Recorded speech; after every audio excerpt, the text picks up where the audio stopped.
ನಮಸ್ತೆ ಎಲ್ರಿಗೂ. ಇವತ್ತಿನ ಈ ವಿಡಿಯೋದಲ್ಲಿ ನಾನು ಡಿಸ್ಕೌಂಟನ್ನು ಯಾವ ರೀತಿಯಾಗಿ ಕ್ಯಾಲ್ಕುಲೇಷನ್ ಮಾಡ್ತೀವಿ ಅನ್ನೋದ್ರ ಬಗ್ಗೆ ತೋರಿಸ್ತೀನಿ. ಡಿಸ್ಕೌಂಟನ್ನು ಹೇಗೆ ಲೆಸ್ ಮಾಡಬೇಕು ಅನ್ನೋದ್ರ ಬಗ್ಗೆ ಈ ಒಂದು ಎಕ್ಸೆಲ್ ಶೀಟ್ನಲ್ಲಿ ತೋರಿಸ್ತಾ ಇದ್ದೀನಿ. ಮೊದಲನೇದಾಗಿ ಈಕ್ವಲ್ಸ್ ಹಾಕ್ತೀನಿ. ಈಕ್ವಲ್ಸ್ ಹಾಕಿದ ಮೇಲೆ ನಾನು ಏನು ಮಾಡ್ತೀನಿ ಅಂದರೆ ಮೊದಲು ನಾನು ಟೋಟಲನ್ನು ಸೆಲೆಕ್ಟ್ ಮಾಡ್ಕೊತೀನಿ, ಇಂಟು ಹಾಕ್ಕೊತೀನಿ.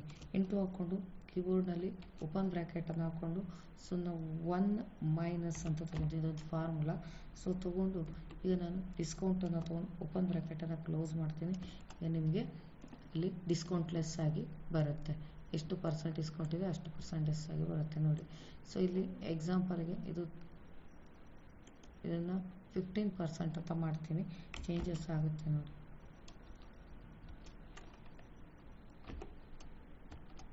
ಈ ರೀತಿಯಾಗಿ ಸೊ ಇಲ್ಲಿ ಅಷ್ಟೇ ಬೇಕಾದರೆ ನೋಡಿ ಚೇಂಜ್ ಮಾಡಿ ತೋರಿಸ್ತೀನಿ ನೋಡಿ. ಈ ರೀತಿಯಾಗಿ ಚೇಂಜಸ್ ಆಗುತ್ತೆ, ಪರ್ಸೆಂಟೇಜ್ ಅನ್ನೋದು ಚೇಂಜಸ್ ಆಗುತ್ತೆ.